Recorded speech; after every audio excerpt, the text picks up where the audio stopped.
ఓం గణేశాయ నమః. హైదరాబాద్ నగర వ్యాప్తంగా వినాయక నిమజ్జనోత్సవాలు అత్యంత వైభవంగా ప్రారంభమయ్యాయి. నగర వ్యాప్తంగా ఏర్పాటు చేసినటువంటి వేలాది వినాయక విగ్రహాలని భక్తులు పెద్ద సంఖ్యలో నిమజ్జనోత్సవాలకి తరలిస్తున్నారు. ప్రధానమైనటువంటి హుస్సేన్ సాగర్ అలాగే నగర వ్యాప్తంగా ఎక్కడికక్కడ ఉన్నటువంటి చెరువులు కుంటలలో నిమజ్జనోత్సవానికి పెద్ద ఎత్తున వెహికల్స్లో భక్తులు తరలిస్తున్నారు. భక్తుల కోలాహలంతో నగరంతా సందడిగా ఉంది. అలాగే హుస్సేన్ సాగర్ దగ్గర ఇతర చెరువులు కుంటల దగ్గర ప్రభుత్వం కూడా పకడ్బందీ ఏర్పాట్లు చేసింది. అన్నిటికీ అవసరమైనటువంటి క్రేన్లు అలాగే భద్రతా ఏర్పాట్లు అలాగే ట్రాఫిక్ డైవర్షను ఇట్లాంటి జాగ్రత్తలన్నీ తీసుకుంది. అలాగే బాలాపూర్ హైదరాబాద్ నిమజ్జనోత్సవాలు అనగానే అందరికీ ప్రధానంగా గుర్తొచ్చేది బాలాపూర్ సంబంధించి తొలి పూజ జరిగింది. ఆ తర్వాత గ్రామంలో ఊరేగింపు నిర్వహిస్తున్నారు. అనంతరం లడ్డూ వేలంపాట నిర్వహించి అక్కడి నుంచి వినాయకుడిని హుస్సేన్ సాగర్ వైపుగా పయనమవుతారు. అలాగే ఇంకొకటి అందరికంటే ఎక్కువ ప్రాధాన్యం ఉన్నది ఖైరతాబాద్ వినాయకుడు. ఖైరతాబాద్ బడా గణపతి ఇప్పటికే పూజలు అందుకుని అక్కడి నుంచి నిమజ్జనోత్సవాలకు బయలుదేరాడు. హుస్సేన్ సాగర్ వైపుగా సాగిపోతున్నాడు. ఇతర మార్గాల్లో కూడా ఎక్కడికక్కడ విగ్రహాలన్నీ వస్తున్నాయి. దీనికి సంబంధించి ఈటీవీ ఎప్పటికప్పుడు ప్రత్యక్ష ప్రసారాలు అందించేందుకు తగిన ఏర్పాట్లు చేసింది. మా ప్రతినిధులు ముఖ్యమైన ప్రాంతాల్లో 3 ప్రతినిధులు ఉన్నారు. వాళ్ళతో మాట్లాడి దీనికి వినాయక నిమజ్జనోత్సవాలకు సంబంధించి ఎలా సాగుతోంది, ఏర్పాట్లు ఎలా ఉన్నాయి, భక్తుల కోలాహలం ఏ విధంగా ఉంది, ఈ విశేషాలని మనం తెలుసుకుందాం. మనకు 3 రిపోర్టర్లు అందుబాటులో ఉన్నారు. ఒకరు మణికేశ్వర్ లుంబినీ పార్క్ దగ్గర ఉన్నారు. అలాగే అనూష ఎన్టీఆర్ మార్గులో ఉన్నారు. రమ్య ఖైరతాబాద్ వినాయకుడితో పాటు అనుసరిస్తున్నారు. ముందుగా మణికేశ్వర్, లుంబినీ పార్క్ దగ్గర సందడి ఎలా ఉంది, వినాయక నిమజ్జనోత్సవాలకు విగ్రహాలు ఏ విధంగా తరలి వస్తున్నాయి, అక్కడ అధికారులు ఎలాంటి ఏర్పాట్లు చేశారు, ఆ విశేషాలు ఏంటి? వెంకటేష్, హైదరాబాద్ అనగానే 2 ప్రధాన ఘట్టాలకు కేంద్రంగా కనిపిస్తుంది. ఒకటి బోనాల పండుగ, రెండవది వినాయక నిమజ్జన నవరాత్రి ఉత్సవాలు. వీటిని రెండింటి కూడా అట్టహాసంగా నిర్వహించడం ఒక హైదరాబాద్కే పరిమితం కాదు, తెలంగాణ, ఆంధ్ర, తెలుగు రాష్ట్రాలతో పాటు దేశవ్యాప్తంగా ఖ్యాతి పొందించింది. దానికి అనుగుణంగానే వల్ల 9 రోజుల పాటు జరిగిన వినాయకుని వేడుకోలు ఈరోజు వీడుకోలకు అనుగుణంగా ముందుకు సాగుతుంది. దానికి అనుగుణంగా ఇప్పుడు చాలా భద్రతాపరమైన ఏర్పాట్లను కూడా అధికార యంత్రాంగం చేపట్టింది. మనం ఇప్పుడు లుంబినీ పార్క్ వద్ద ఉన్నాము. లుంబినీ పార్క్ దగ్గర నుంచి పరిగణకు తీసుకుంటే మొత్తం ఈ హుస్సేన్ సాగర్ చుట్టూరా పూర్తిగా దాదాపు 40 క్రేన్లు ఏర్పాటు చేశారు. 40 క్రేన్ల వద్ద కూడా 40 క్రేన్ల దగ్గర దాదాపు 50,000 వినాయకుల నిమజ్జనం అవుతాయని చెప్పి అధికార యంత్రాంగం అంచనా వేసింది. 10 లక్షల మంది సందర్శకులు వస్తారని కూడా ప్రాథమికంగా అంచనా వేసింది. అంటే ఇందులో ప్రధానంగా సందర్శకులు వినాయక నిమజ్జనం ఎంత ఎత్తైతేనో అట్లాగే సందర్శకుల తాకిడి కూడా అంతకంటే ప్రాధాన్యత ఉంది. దానికి అనుగుణంగానే పోలీస్ యంత్రాంగం, అగ్నిమాపక శాఖ పూర్తిగా అన్ని ఏర్పాటు చేసింది. ఎక్కడ ఎలాంటి ఇబ్బంది తలెత్తకుండా ఏర్పాటు చేస్తుంది. క్షేత్రస్థాయి నుంచి జిల్లా స్థాయి అధికార యంత్రాంగం కూడా తర్ఫీదు ఇచ్చింది. ఇప్పటికెక్కడ ఇప్పుడు లుంబిని పార్క్ దగ్గర మన దగ్గర అగ్నిమాపక సిబ్బంది తెల్లవారుజాము నుంచి కూడా సిద్ధంగా ఉన్నారు. ఇక్కడ దానికి సంబంధించిన నాగిరెడ్డి గారు వాళ్ళకు దిశానిర్దేశం చేస్తున్నారు. అంటే ఏ క్షణంలో ఏ సమాచారం వచ్చినా వెంటనే వారికి అప్రమత్తం చేసేలా దిశానిర్దేశం చేస్తారు. సరే, మీరు ఇప్పుడు ఎట్లా ఏం చేస్తున్నారు ఏర్పాట్లు మీ మొత్తం సిబ్బంది? నమస్కారం అండి, అందరికీ నమస్కారం. వినాయక నిమజ్జన శుభాకాంక్షలతో మేము ఫైర్ సర్వీస్ డిపార్ట్మెంట్ నుంచి ఒక 4 బోట్లని ఇక్కడ హుస్సేన్ సాగర్లో డిప్యూట్ చేయడం జరిగింది.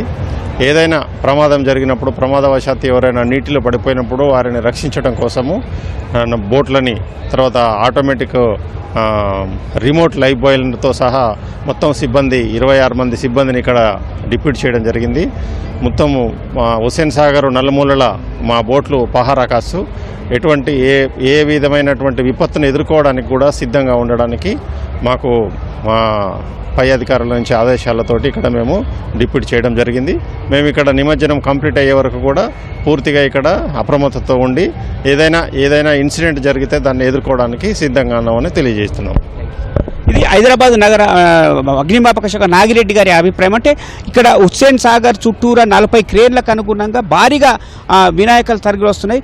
వారికి అనుగుణంగానే అక్కడ వినాయకుడిని నిమజ్జనం చేసే సందర్భంలో కానీ మిగతా ఇక్కడ ఎవరైనా ఇబ్బంది వస్తే వెంటనే అప్రమత్తం చేయించుకు ఇటు బోట్లతో సహా గజ ఈతగాళ్ళని కూడా సిద్ధంగా ఉంచారు. ఇది ఇక్కడ పరిస్థితి. వెంకటేశ్వర్, మాణికేశ్వర్, అలాగే హైదరాబాద్ నిమజ్జనోత్సవాలకు సంబంధించి హుస్సేన్ సాగర్కి ఇతర ప్రాంతాల నుంచి తరలి వచ్చే విగ్రహాలకి అనుసంధానంగా ఉన్నటువంటి ఎన్టీఆర్ మార్గులో మా ప్రతినిధి అనూష ఉన్నారు.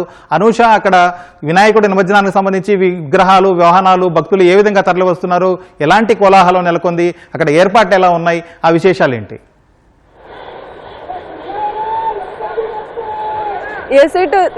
ప్రస్తుతం మనము ఎన్టీఆర్ మార్గ్ వద్ద ఉన్నాము. అయితే నవరాత్రుల పాటు ఘనంగా పూజలు అందుకున్న గణనాథులు ఈ రోజు అయితే గంగమ్మ ఒడికి చేరుతున్నారు. తెల్లవారుతుండగానే గణనాథులు వచ్చి ఇక్కడ గంగమ్మ ఒడికి చేరుతున్న పరిస్థితి అయితే ఉంది. అయితే ఇప్పుడు ప్రస్తుతం ఖైరతాబాద్ గణేష్ ఏదైతే ఉన్నాడో మూవ్ అయిన సందర్భంగా ఇక్కడైతే ఎన్టీఆర్ మార్గ్ వద్ద వినాయకుల నిమజ్జనాలను అయితే కంప్లీట్ గా ఆపేశారు. అంటే కొన్ని వస్తున్నప్పటికీ కూడా చాలా మటుకైతే ఆపేశారు. ఉదయం వేళ అయితే ఈ పరిస్థితి నిమజ్జనాలు అయితే ఎక్కువ సంఖ్యలో అయితే జరిగాయి. సో ఇప్పటికే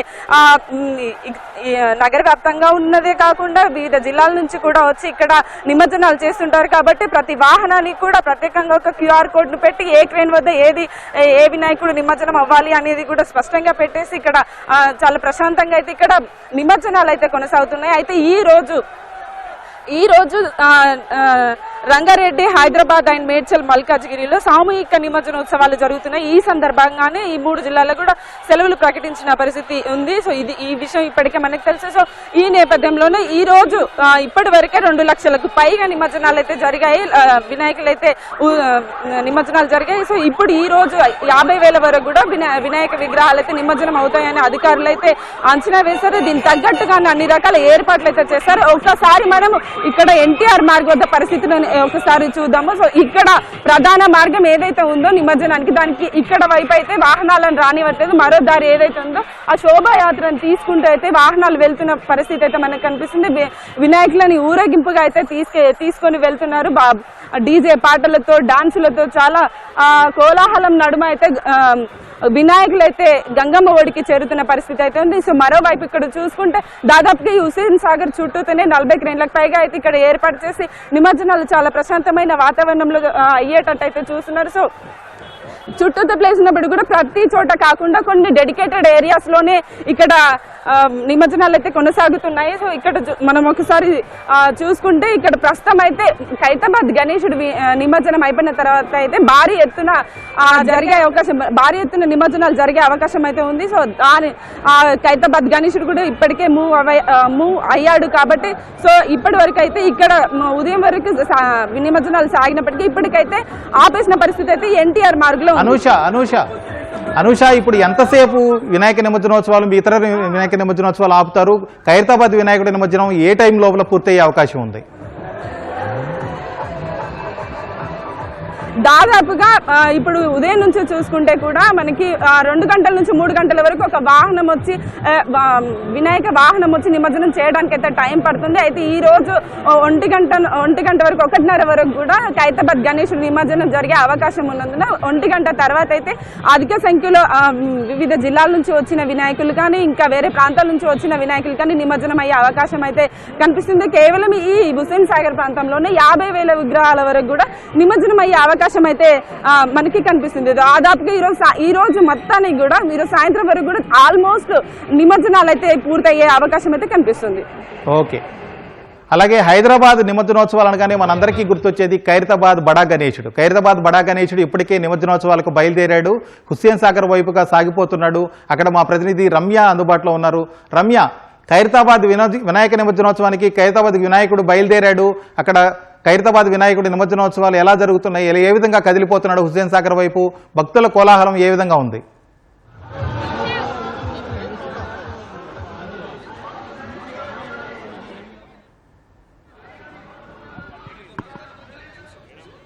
రమ్య,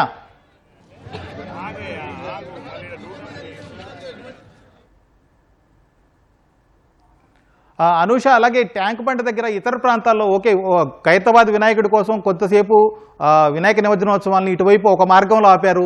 ఇతర మార్గాల్లో గణేశులు తరలి వస్తున్నారా? అక్కడ నిమజ్జనోత్సవాలకి ఎలా డైవర్ట్ చేశారు? అక్కడ ఏర్పాట్లు ఏ విధంగా ఉన్నాయి? మిగిలిన ఎక్కడ చేస్తున్నారు నిమజ్జనోత్సవాలు? ఏ రోడ్లు అటు వస్తున్నారు? ఓకే, ఎసిటీ మనం చూసుకుంటే ఉదయం నుంచి కూడా ఇక్కడ నిమజ్జనాలకైతే అవకాశం ఉన్నది. అయితే ఎప్పుడైతే ఖైరతాబాద్ గణేశుడు మూవ్ అయ్యాడో అప్పటి నుంచి మాత్రం ఇక్కడ సెక్రటేరియట్ వద్ద ఒక బ్యారికేడ్లను ఏర్పాటు చేసి వినాయకులను ఇక్కడ లోనికైతే అనుమతిస్తలేదు. అలాగే ఇక్కడ నిమజ్జనాలు అయితే చేయడానికి అయితే అవకాశం అయితే లేదు. ఎందుకంటే భారీ వాహనాలతో వినాయకులు వస్తున్నారు, వివిధ ప్రాంతాల నుంచి వస్తున్నారు కాబట్టి ట్రాఫిక్ జామ్ అయ్యే అవకాశం ఉన్నందున కూడా ఇలా ఖైరతాబాద్ వినాయకుడు శోభాయాత్ర కూడా ఆటంకం కలుగుతుందనే ఉద్దేశంతో అయితే అక్కడ ఎటువైపు ఆ సెక్రటేరియట్ నుంచి కానీ ఇక్కడ ఏదైతే ఉంది ఇక్కడ ట్యాంక్ బండ్ ప్రాంతంలో అయితే ఎక్కడికక్కడైతే వాహనాలను నిలిపేశారు. వినాయకులను తీసుకొచ్చే వాహనాలను అయితే నిలిపేసి ఖైరతాబాద్ గణేశుడు నిమజ్జనం పూర్తయిన తర్వాతనే మిగతా వాహనాలను అయితే మిగతా నిమజ్జనాలు జరిగే అవకాశం అయితే కనిపిస్తుంది. సో కొన్ని ఏవైతే ఎంటర్ అయ్యాయో అవి శోభయాత్రగా తీసుకెళ్లడానికి మాత్రమే అవకాశం ఉంది. కొత్త వాహనాలు ఇప్పుడు వస్తున్నాయి అయితే మాత్రం ఇక్కడ ఈ ఎన్టీఆర్ మార్గ్ లో కానీ రావడానికి అయితే అవకాశం లేదు. మరోవైపు చూసుకుంటే పీపుల్స్ ప్లాజా సైడ్ ఒకసారి చూసుకుంటే పీపుల్స్ ప్లాజా సైడ్ అయితే వినాయక నిమజ్జనాలు కొనసాగుతున్నాయి. అక్కడ శోభయాత్రకి సంబంధించి ఖైరతాబాద్ గణేశుడు శోభయాత్రకి సంబంధించి ఎలాంటి ఆంక్షలు లేవు కాబట్టి వచ్చిన వినాయకులు మాత్రం అక్కడ నుంచి పీపుల్స్ ప్లాజా ఏదైతే అక్కడ నిమజ్జనం అవుతున్నాయి. మరోవైపు ట్యాంక్ బండ్ ప్రాంతంలో కూడా నిమజ్జనాలు కొనసాగుతున్నాయి. అలాగే హైదరాబాద్ వినాయక నిమజ్జనోత్సవాలు అనగానే మనందరికీ ప్రథమంగా గుర్తొచ్చేది బాలాపూర్ వినాయకుడు ఊరేగింపు తర్వాత మిగిలిన వినాయకులందరూ ట్యాంక్ బండ వైపు లేకపోతే ఇతర చెరువుల వైపు కదిలి నిమజ్జనోత్సవాలకు వెళుతుంటారు. బాలాపూర్లో ఇప్పటికే తొలి పూజ పూర్తయింది. అలాగే గ్రామంలో ఊరేగింపు శోభాయాత్ర జరుగుతోంది. అక్కడి ఏర్పాట్లు, అక్కడి విశేషాలు, అలాగే ఆ వినాయకుడు ఎప్పుడు లడ్డూ వేలం జరుగుతుంది, ఆ తర్వాత ఎప్పుడు హుస్సేన్ సాగర్ వైపు పయనం అవుతాడో ఆ వివరాలు అందించేందుకు మా ప్రతినిధి సతీష్ అందుబాటులో ఉన్నారు. సతీష్, బాలాపూర్ నుంచి అక్కడ విశేషాలు ఏంటి, లడ్డూ వేలం ఎప్పుడు జరగబోతోంది, శోభాయాత్రకు సంబంధించిన వివరాలు ఏంటి?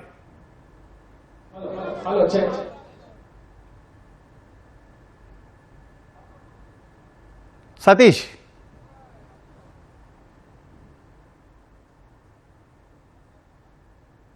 ఓకే. మణికేశ్వర్, అలాగే లుంబిని పార్క్ వైపుగా ఇప్పుడు మొత్తం వాహనాలను ఆపేసి ఉన్నారా? విగ్రహాలు ఏమైనా తరలి వస్తున్నాయా? అక్కడ ఏర్పాట్లు ఎలా ఉన్నాయి? అలాగే కోలాహలం ఎలా ఉంది? ఏ విధంగా ఉంది లుంబిని పార్క్ దగ్గర పరిస్థితి? వెంకటేష్, అంటే ఇవాళ ఉదయం నుంచే కాదు నిన్న రాత్రి నుంచి కూడా లుంబిని పార్కు హుస్సేన్ సాగర్ చుట్టూతా భారీ కోలాహలం ఉంది, భక్తుల సందడి ఉంది. అంటే ఇవాళ శనివారం, నిన్న శుక్రవారం, రేపు ఆదివారం కలిసి రావడంతో భారీగా జన సందోహం వస్తుంది. వివిధ హైదరాబాద్ భాగ్యనగరంలోని వివిధ ప్రాంతాల్లో కొలువై ఉన్న వినాయకులను అందరినీ కూడా దాదాపు 50,000 వినాయకులను హుస్సేన్ సాగర్ చుట్టూరా నిమజ్జనం చేసేందుకు అధికార యంత్రాంగం ఏర్పాటు చేసింది. ప్రతి ఒక్క వాహనానికి, ప్రతి ఒక్క మండలికి QR కోడ్ నంబర్ ఇచ్చింది. ఆ QR కోడ్ నంబర్కి అనుగుణంగా హుస్సేన్ సాగర్ చుట్టూరా ఏర్పడించిన 40 క్రేన్ల వద్దకు రావాల్సి ఉంది. దాంతో ఒక్కొక్క వాహనము ముందుకు సాగడానికి దాదాపు 3 గంటల సమయం పడుతుంది, 3 నుంచి 4 గంటలు. అంటే అర్ధరాత్రి నుంచి వచ్చిన వాళ్ళే ఇప్పుడు వస్తున్నది. అంటే పగటికి అంటే మధ్యాహ్నం వరకు 1:30 వరకు ఖైరతాబాద్ వినాయకుడు రావడంతో మరింత శోభాయమానంగా మారింది. దానికోసం కూడా జనం భక్తులతో బాగా తరలివచ్చే ప్రయత్నం జరుగుతుంది. ఖైరతాబాద్ వినాయకుడు ఎక్కడి వరకు వచ్చారు, ఏంటి ఉన్నారు, దాన్ని చూడడానికి ఏంటి అని చెప్పి ఆరా తీస్తూ మరి భక్తులు వస్తున్నారు. ఇప్పుడు మనం ఉన్న లుంబిని పార్క్తో పాటు ఎన్టీఆర్ మార్గ్, అట్లాగే ట్యాంక్ బండ్ చుట్టూరా పూర్తిగా ఒక పండగ వాతావరణం కనిపిస్తుంది. చిన్న పిల్లలు, పెద్దలు అని చెప్పి కేరింతలతో గణపతి బొప్ప మౌర్య, పుడిచా వర్ష లౌకర్య, లంబోదరుడుకి అట్లా జేజేలు పలుకుతూ ముందుకు సాగుతున్నారు. బ్యాండు మేళాలు, అట్లాగే తబల వాయిద్యాలతోని ఒక సందడి వాతావరణం కలుగుతుంది. దీనికి కూడా ఎక్కడ ఇబ్బంది కాకుండా పోలీసు యంత్రాంగము, అగ్నిమాపక, విద్యుత్ శాఖ, అట్లాగే వివిధ శాఖలు, నగరపాలక సంస్థ ఎక్కడికక్కడ కట్టుదిట్టమైన ఏర్పాట్లు కూడా చేశారు. అంటే ఒకవేళ అధికార యంత్రాంగంకు ఎక్కడ ఏమైనా ఇబ్బంది అయినా దానికి అనుగుణంగా వెంటనే అప్రమత్తంగా వివిధ శాఖలకు అనుగుణంగా ఏర్పాట్లు అయితే జరుగుతున్నాయి. లుంబిని పార్క్ దగ్గర దాదాపు అగ్నిమాపక సంబంధించిన వినాయకులను నిమజ్జనం చేసే సమయంలో ఏమైనా జరగడానికి ప్రమాదం జరిగితే వెంటనే అగ్నిమాపక సిబ్బంది రంగంలో తీసి 26 మందిని ప్రత్యేకంగా నియమించారు. ఇదంతా పూర్తిగా అంటే నిమజ్జన కార్యక్రమం పూర్తిగా ముగిసేంత వరకు ఉంటుంది. అంటే రేపు మధ్యాహ్నం హైదరాబాద్ దాదాపు వినాయక నిమజ్జనోత్సవాలను కానీ అందరికీ గుర్తొచ్చే బాలాపూర్ గణేశుడికి పూజలు పూర్తయ్యాయి. ఆ తర్వాత గ్రామంలో ఊరేగింపు నిర్వహించారు. ఊరేగింపు తర్వాత కాసేపట్లో లడ్డూ వేలంపాట నిర్వహించబోతున్నారు.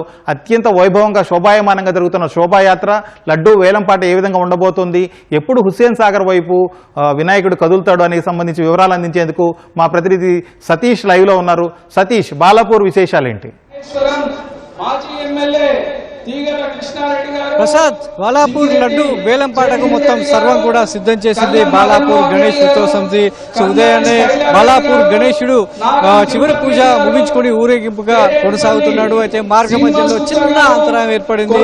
సో గల్లీ చిన్నది కావడం, గణపతి పెద్దది కావడంతో సో ఆ ఊరేగింపు అనేది కాస్త నెమ్మదిగా కొనసాగుతుంది. గ్రామంలో ప్రతి ఇంటికి దర్శనం ఇచ్చి సో పూలు పళ్ళు హారతి అందుకుంటున్నటువంటి ఆ బొజ్జ గణపయ్య మొత్తం బొడ్రాయి గ్రామ ముఖ్య కూడలో ఉన్నటువంటి బొడ్రాయి వద్దకు రాగానే అసలు ఘట్టం అనేది మొదలవుతుంది. సో భక్తులంతా ఎదురు చూస్తున్నటువంటి వేలంపాట అనేది మొదలు కాబోతుంది. అయితే గత 31 ఏళ్లుగా బాలాపూర్ గణేష్ ఉత్సవ సమితి ఎంతో దిగ్విజయంగా అంగరంగ వైభవంగా ఈ వేలంపాటను నిర్వహిస్తుంది. సో మొదట 1994లో 450 రూపాయలుతో మొదలైనటువంటి ఈ వేలంపాట ప్రతి ఏటా కొనసాగుతూ సో ఈ బాలాపూర్ గ్రామ చవితి పండుగలో ఒక విశిష్టతను తీసుకొచ్చింది. అంతేకాకుండా దేశంలో ఎక్కడా లేని విధంగా, నగరంలో ఎక్కడా లేని విధంగా రసవసరంగా ఈ వేలం పాటను నిర్వహిస్తూ ఏటేటా ఈ బాలాపూర్ గణేశుడు సంబంధించినటువంటి లడ్డు వేలం పాట అనేది చాలా ప్రతిష్టాత్మకంగా మారిందని చెప్పొచ్చు. సో నగరంలో చాలా చోట్ల కూడా వేలం పాటలు నిర్వహిస్తున్నప్పటికీ సో ఇక్కడ ఉన్నటువంటి ఈ స్థలం యొక్క విశిష్టత కావచ్చు, బాలాపూర్ చేతిలో మహాప్రసాదంగా ఉన్నటువంటి లడ్డును దక్కించుకున్న వారికి ఒక మంచి సిరి సంపదలు కలగడం, వ్యాపార వృద్ధి చెందడంతో ఇది క్రమక్రమంగా భక్తుల్లో ఒక పెద్ద విశ్వాసంగా మారింది. ఆ మహాప్రసాదాన్ని స్వీకరించినటువంటి విజేతలు ఎవరైతే ఉన్నారో వారందరికీ మంచి జరగడంతో ఏటా ఈ వేలంపాటకు అనేది పోటీ పెరుగుతూనే వస్తుంది. 450 నుంచి గత ఏడాది 30,01,000 పలికింది. సో ఏటేటా రికార్డు స్థాయిలోనే బాలాపూర్ లడ్డు వేలంపాట కొనసాగుతుంది. ఈసారి కూడా అదే స్థాయిలో ఉంటుందని ఉత్సవ సమితి భావిస్తుంది. 35 లక్షల వరకు పలకవచ్చని చెప్పేసి అంచనా వేస్తుంది. అందులో భాగంగానే స్థానికులతో పాటు స్థానికేతరుల మధ్య ఎప్పుడు పోటీ ఉంటూనే ఉంటుంది. ప్రసాద్ చెప్పండి, అక్కడ ఎంతమంది పోటీ పడుతున్నారు, ఈసారి ఎంత పలుకుతుంది అని అంచనా వేస్తున్నారు లడ్డు ధర? రైట్ ప్రసాద్, ఇంకా వేలపాట అయితే మొదలయ్యలేదు, కానీ దాని ప్రక్రియను మాత్రం ఉత్సవ సమితి మొదలుపెట్టిందనే చెప్పొచ్చు. గ్రామ బొడ్రాయికి గణేశుడు, బాలాపూర్ గణేశుడు బొడ్రాయికి వచ్చిన తర్వాతనే అసలు ఘట్టం అనేది మొదలవుతుంది. దానికి సంబంధించి ముందస్తుగా బొడ్రాయి వద్ద ఉత్సవ సమితి అన్ని ఏర్పాట్లు పూర్తి చేసింది. ముందస్తుగానే ఇక్కడ భారీ సంఖ్యలో ఇక్కడ ఉన్నటువంటి భక్తులు కావచ్చు, చుట్టుపక్కల స్థానికులంతా తరలి వస్తారు వేలంపాటను వీక్షించేందుకు. కంటే ముందస్తుగానే ఇక్కడ అన్ని ఏర్పాట్లు పూర్తి చేసింది ఉత్సవ సమితి. సో ఈ వేలంపాటకు సంబంధించి పాతవారితో పాటు కొత్తగా 7 పేర్లు నమోదు చేసుకున్నారు. వారంతా కూడా స్థానికేతలు కావడం అనేది ఇక్కడ మరొకసారి పోటీ ఎలా ఉండబోతుంది అనేది ఆసక్తికరంగా మారింది. ప్రసాద్, దీనికి సంబంధించి పోటీదారులు ఎవరైనా చూసినట్లయితే చాలా ఇక్కడి నుంచి చాలా నాన్ లోకల్ విదేశాల్లో స్థిరపడ్డ వారు కూడా ఈసారి బాలాపూర్ గణేశుడి అదృష్టాన్ని పరీక్షించుకోవడం కోసం రంగంలోకి దిగారు. స్థానికులు స్థానికేతరుల మధ్య ఎప్పుడు పోటీ ఉంటుంది, కానీ ఈసారి కాస్త ఆసక్తికరంగానే మారింది. ఈ పోటీలో పాల్గొనే వాళ్ళంతా కూడా ముందస్తుగానే 5,000 వాళ్ళైతే 5,000 డిపాజిట్ చేసి వాళ్ళ పేర్లను నమోదు చేసుకోవాల్సి ఉంటుంది. పోటీలో ఉంటారు. ప్రసాద్, థ్యాంక్ యూ సతీష్, అలాగే thank you Manikeshwar, thank you Anusha. Ganesha నిమజ్జనోత్సవాలు అయితే అత్యంత వైభవంగా కొనసాగుతున్నాయి. ఇప్పుడు దాకా మనం చూసాం వివిధ ప్రాంతాల్లో గణేష నిమజ్జనోత్సవాలకు సంబంధించి ప్రత్యక్ష ప్రసారాలు చూసాం. మా ప్రతినిధులు అందించారు అక్కడ తాజా సమాచారాన్ని. ఎప్పటికప్పుడు తాజా సమాచారాన్ని వినాయక నిమజ్జనోత్సవాలకు సంబంధించి వీక్షించేందుకు ఈటీవీని చూస్తూ ఉండండి.